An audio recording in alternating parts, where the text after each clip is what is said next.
Hi students, நம்ம வந்துட்டு இப்போ எக்கனாமிக்ஸில் first chapter understanding development perspectives measurement and sustainability இந்த சாப்டர் வந்துட்டு ஸ்டார்ட் பண்ணோம் லாஸ்ட் கிளாஸில்.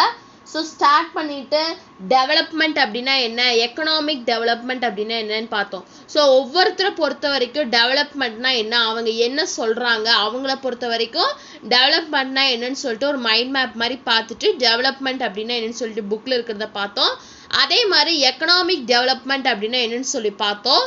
நெக்ஸ்ட் அந்த எக்கனாமிக் டெவலப்மெண்ட்டை இண்டிகேட் பண்ணி காட்டக்கூடிய இண்டிகேட்டர்ஸ் 4 பார்த்தோம். அதாவது net national product, per capita income, purchasing power parity and human development index. So இந்த 4 பார்த்தோம். ஸோ இன்னைக்கு கிளாஸில் அந்த இண்டிகேட்டர்ஸ் எக்கனாமிக் டெவலப்மெண்ட்டோட இண்டிகேட்டர்ஸை தனித்தனியாக நல்லா ப்ரீஃபாக வந்துட்டு நம்ம இன்னைக்கு பார்க்கலாம். ஸோ பேஜ் நம்பர் 286 எடுத்துக்கோங்க. ஃபர்ஸ்ட் இண்டிகேட்டர் என்னன்னு பார்த்தீங்கன்னா net national product. The net national product NNP is considered as a true measure of national output. It is also known as national income. So இந்த நெட் நேஷனல் ப்ராடக்ட் அதாவது NNP அப்படிங்கிறது என்னவா consider பண்ணுறாங்கன்னா true measure of national output. ஒரு நேஷனில் கிடைக்கக்கூடிய அவுட்புட்டோட true measure, இதில் மெஷர் பண்ணால் கரெக்டாக இருக்கும், அவுட்புட்டை வந்துட்டு கரெக்டாக மெஷர் பண்ண முடியுங்கிறத வந்துட்டு இதை வந்துட்டு கன்சிடர் பண்ணுறாங்க. இதுக்கு இன்னொரு பேர் என்னன்னு பார்த்தீங்கன்னா நேஷ்னல் இன்கம் அப்படின்னு சொல்கிறாங்க. So the net national product is considered as a true measure of national output. It is also known as national income. A rise in per capita income means an increase in aggregate real output. So rise அதாவது வந்துட்டு per capita income rise ஆகுது அப்படின்னா அதுக்கு meaning என்னன்னு பார்த்தீங்கன்னா real output வந்துட்டு increase ஆகுது அப்படின்னு சொல்லலாம். Hence this is a better indicator than national income for measuring the development. So நம்ம டெவலப்மெண்ட்டை மெஷர் பண்ணுறதுக்கு இது வந்துட்டு ரொம்பவே பெட்டரான ஒரு இண்டிகேட்டர் தான் அப்படின்னு சொல்கிறாங்க. For measuring a country's development it's income is considered to be the one of the most important factor. So ஒரு கண்ட்ரியோட டெவலப்மெண்ட்டை மெஷர் பண்ணணும் அப்படின்னா அந்த கண்ட்ரியோட இன்கம்மை தான் நம்ம வந்துட்டு ஒரு இம்பார்ட்டன்ட் ஃபேக்டராக வந்துட்டு கன்சிடர் பண்ணுவோம். Countries with higher income are considered to be more developed than those with lesser income. So எந்தெந்த கண்ட்ரீஸில் வந்துட்டு இன்கம் வந்துட்டு ஹையாக இருக்கோ அந்த கண்ட்ரீஸை நம்ம என்னென்னு சொல்லுவோம்னா டெவலப்டு கண்ட்ரிஸ். அதாவது வந்துட்டு இப்போ ஃபார் எக்ஸாம்பிள் இந்தியாவில் வந்துட்டு இன்கம் நம்ம கண்ட்ரியோட இன்கம் கம்மியாக இருக்கிறனால தான் நம்ம வந்துட்டு டெவலப்பிங் கண்ட்ரியாக இருக்கும். இப்போ அமெரிக்கா சைனா அப்படின்னு எடுத்துக்கும் போது அங்கே வந்துட்டு அந்த கண்ட்ரியோட இன்கம் வந்துட்டு அதிகமாக இருக்கும். ஸோ அந்த கண்ட்ரி நம்ம என்னென்னு சொல்கிறோம் டெவலப்டு கண்ட்ரின்னு சொல்கிறோம். அதான் சொல்கிறாங்க countries with higher income are considered to be more developed. எந்தெந்த கண்ட்ரீஸில் இன்கம் ரேட் அந்த கண்ட்ரியோட இன்கம் ரேட் அதிகமாக இருக்கோ அந்த கண்ட்ரீஸை டெவலப்டு கண்ட்ரீஸ்ன்னு சொல்லுவோம். அதாவது லெஸ்ஸர் இன்கம் இருக்கக்கூடிய கண்ட்ரீஸ் கூட கம்பேர் பண்ணும்போது. So income itself is considered to be one of the indicators of the economic development. So அதனால இன்கம் கூட நம்ம அந்த எக்கனாமிக் டெவலப்மெண்ட்டோட இண்டிகேட்டர் தான் அப்படின்னு சொல்லி கன்சிடர் பண்ணுறதா சொல்கிறாங்க. So income itself is considered to be one of the indicators of the economic development அப்படிங்கிறாங்க. So net national product is considered as the true measure of national output. It is also known as national income. So ஒரு கண்ட்ரியோட development for measuring a country's development its income is considered to be one of the most important factors. Countries with higher income are considered to be a developed countries compared to the low income level countries. So அதனால income கூட ஒரு indicator அப்படின்னு சொல்லி economic டெவலப்மெண்ட்டோட ஒரு indicator அப்படின்னு சொல்லிட்டு நம்ம consider பண்ணுறோம். நெக்ஸ்ட் செகண்ட் இண்டிகேட்டர் என்னன்னு பார்த்தீங்கன்னா per capita income. எல்லாரும் கேள்விப்பட்டிருப்பீங்க. However, for comparing the development of various countries, total income is not satisfactory measure. So எப்படி இருந்தாலும் ஒரு டெவலப்மெண்ட் அதாவது வேரியஸ் கண்ட்ரிஸ் நிறையா கண்ட்ரிஸோட டெவலப்மெண்ட்டை கம்பேர் பண்ணுறதுக்கு டோட்டல் இன்கம் வந்துட்டு ஒரு கரெக்டான சாட்டிஸ்ஃபேக்ஷனாக இருக்காது. ஸோ டோட்டல் இன்கத்தை வந்துட்டு இன்கம்மை வந்துட்டு நம்ம இது பண்ணுறது மூலயமா ஒரு கண்ட்ரியோட டெவலப்மெண்ட்டை நம்மளால் கம்பேர் பண்ண முடியாது. Since countries having different population, comparing total income will not be suggestive of what an average person is likely to earn, as people in one country are better off than others in different country. So ஒவ்வொரு கண்ட்ரியில் வந்துட்டு populations வந்துட்டு differ ஆகும். So அப்படி differ ஆகும்போது அந்த total இன்கத்தை மட்டும் compare பண்ணுறது ஒரு சஜஸ்டிவானதாக இருக்காது. ஸோ ஒரு ஆவரேஜ் பர்சன் எடுத்துட்டா அவனுக்கு எது பிடிச்சிருக்கு, அவன் எப்படி அதை ஏர்ன் பண்ணுறான் அப்படிங்கிறதும் வந்துட்டு ஒரு டிஃப்ரெண்ட் கண்ட்ரி, ஒவ்வொரு கண்ட்ரிக்கும் அது வேரி ஆகும். The average income is calculated by dividing the country's total income by its population. So ஒரு ஆவரேஜ் இன்கம் எப்படி நம்ம கால்குலேட் பண்ணுவோம் அப்படின்னா, கண்ட்ரியோட டோட்டல் இன்கம் டிவைடட் பை அந்த கண்ட்ரியில் இருக்கக்கூடிய பாப்புலேஷன், இந்த ரெண்டையும் டிவைட் பண்ணோம் அப்படின்னா நமக்கு ஆவரேஜ் இன்கம் கிடைக்கும். The average income is also called as per capita income. So அந்த ஆவரேஜ் இன்கம் தான் நம்ம என்னன்னு சொல்றோம்னா per capita income அப்படின்னு நம்ம சொல்றோம். Calculations on the per capita income of all the countries are calculated only in the US dollar in order to compare international level.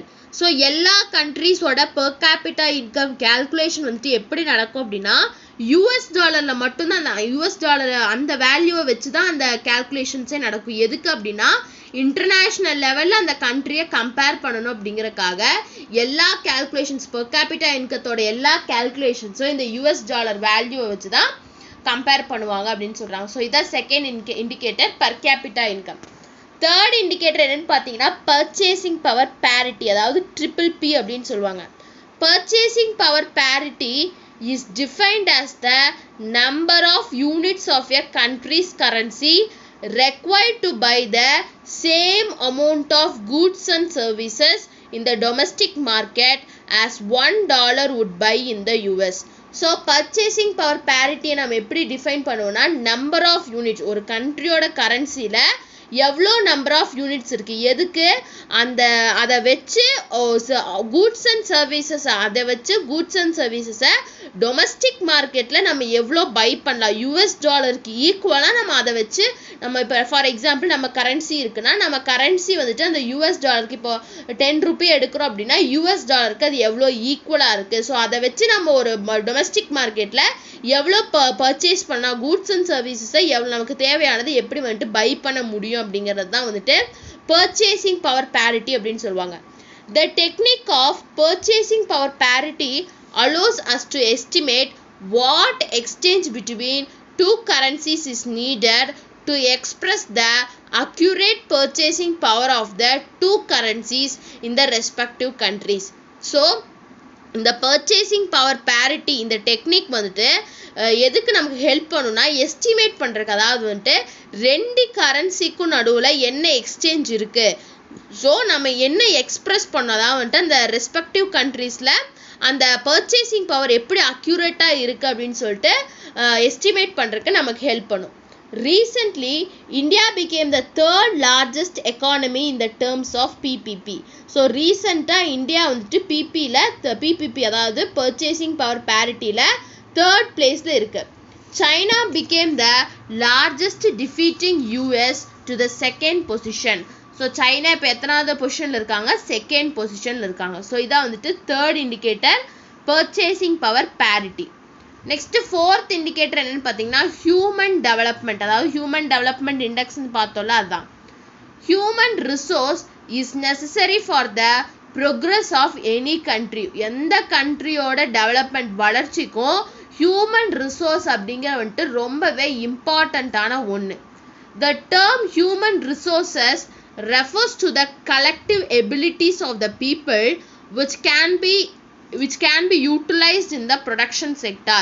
So இந்த human resource அப்படிங்கிற term எதை ரெஃபர் பண்ணுதுன்னு பார்த்தீங்கன்னா collective ability, ஒரு பீப்புளோட அந்த இருக்கக்கூடிய பீப்புள்ஸோட கலெக்டிவ் எபிலிட்டி. எதுக்கு அப்படின்னா அந்த ப்ரொடக்ஷன் செக்டாரில் ப்ரொடியூஸ் ஆகக்கூடிய ப்ராடக்ட்ஸை வந்துட்டு யூட்டிலைஸ் பண்ணுறக்கு பீப்புளோட எபிலிட்டி எப்படி இருக்குங்கிறது தான் வந்துட்டு ஹியூமன் ரிசோர்ஸ் சொல்லுவோம். So human resource refers to the collective ability of the people which can be utilized in the production sector. Human resource development means the development of a person's physical and mental abilities through education, healthcare and training.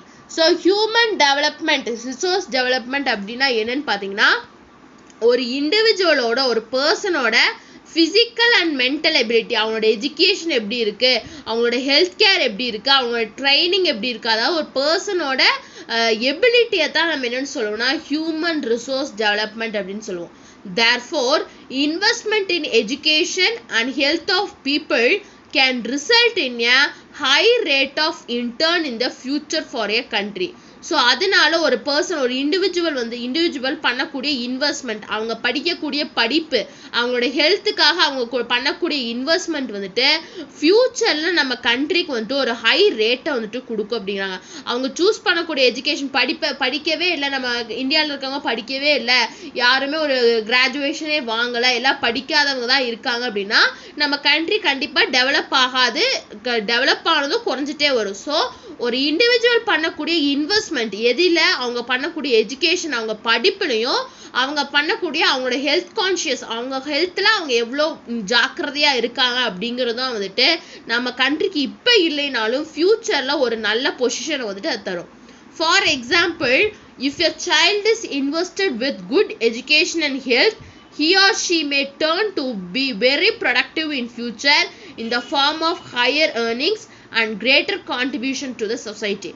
So எக்ஸாம்பிளுக்கு சொல்லியிருக்காங்க, ஒரு குழந்தை வந்துட்டு அவளோட education, அவளோட படிப்புக்கும் அவன் ஹெல்த்துக்கும் அவள் இன்வெஸ்ட் பண்ணுறா அப்படின்னா அந்த பையனோ பொண்ணோ அவள் பெரியவளானதுக்கப்புறம் அவளோட ஃப்யூச்சரில் நல்ல ஒரு ஃபார்முக்கு வருவாங்க. ஸோ ஹையர் நல்ல ஏர்ன் பண்ணுவாங்க.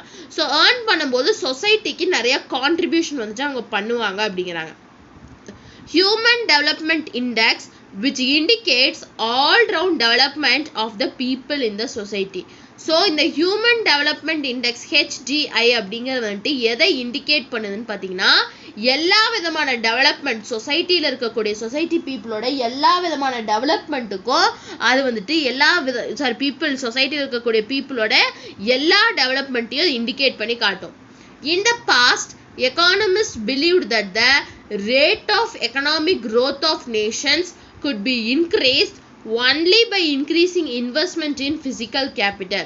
ஸோ பாஸ்ட் டைம், இதுக்கு முன்னாடி இந்த எக்கானமிஸ்ட்ல என்ன பிலீவ் பண்ணாங்கன்னா ஒரு கண்ட்ரியோட எக்கனாமிக் க்ரோத் ரேட் எப்போ வந்துட்டு இன்க்ரீஸ் ஆகும் அப்படின்னா அவங்களோட இன்வெஸ்ட்மெண்ட் வந்துட்டு ஃபிசிக்கல் கேபிட்டலில் இருந்தால் மட்டும்தான் ஒரு கண்ட்ரியோட எக்கானமி வந்துட்டு நல்லா க்ரோ ஆகும்னு நினச்சாங்க. ஆனால் they have realized over time that investment in human capital is as important as investment in physical capital.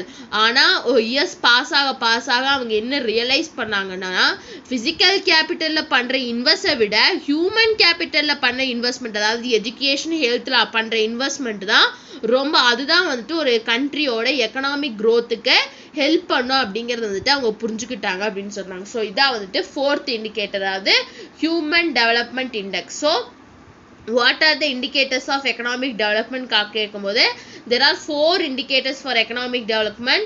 First one is net national product, second one is per capita income, third one is purchasing power parity and fourth one is human development index. So 5 mark கொஸ்டினில் கேட்டால் இது எல்லாமே எழுத வேண்டாம், important words மட்டும் நீங்கள் எழுதுனா போதும். ஸோ நம்ம இன்னைக்கு கிளாஸில் இண்டிகேட்டர்ஸ் ஆஃப் எக்கனாமிக் டெவலப்மெண்ட் பார்த்தோம். ஸோ நெக்ஸ்ட் கிளாஸில் சஸ்டைனபிலிட்டி ஆஃப் டெவலப்மெண்ட் அப்படின்னு என்னென்னு சொல்லிட்டு நம்ம நெக்ஸ்ட் கிளாஸில் பார்க்கலாம். ஸோ இந்த இண்டிகேட்டர்ஸ் எக்கனாமிக் டெவலப்மெண்ட்டோட இண்டிகேட்டர்ஸில் ஏதாச்சும் டவுட் இருந்துச்சு அப்படின்னா கமெண்ட் பண்ணுங்கள். இந்த வீடியோ கிளாஸ் பிடிச்சிருந்தா லைக் பண்ணுங்கள், ஷேர் பண்ணுங்கள், சப்ஸ்கிரைப் பண்ணுங்கள். தேங்க்யூ.